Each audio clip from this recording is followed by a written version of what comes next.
ঠিক আছে নিন। ঠিক আছে চ ভাই, পরের দোকানে চ। এ ভাই, তো চাঁদারা কিন্তু পাইনি, হ্যাঁ ঠিক টাইমে যেন চাঁদারা চলে যায়, নেক্সট টাইম কিন্তু আর বলবো না।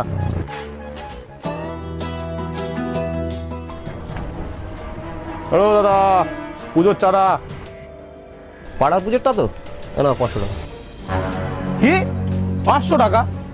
পাড়ার মধ্যে ব্যবসা করবে, এত বছর ধরে ব্যবসা করছে, এত বড় দোকান, 5000 টাকার নিচে 1 টাকা কম নেবো না কিন্তু। 500 টাকা নেবে না? এই জুতোটা তুমি ভাই কোথা থেকে কিনেছো, এত সুন্দর জুতো? এই জুতোটা এটা তো অনলাইন থেকে কিনেছি 300 টাকা মাত্র। আচ্ছা দাদা, তোমার জুতোটা তো আরো সুন্দর, তুমি কোথা থেকে কিনেছো? হ্যাঁ, আমার তো অ্যামাজন থেকে কিনেছি দাদা, মাত্র 700 টাকায়। আমারটাও মিটে হয়ে কেনা।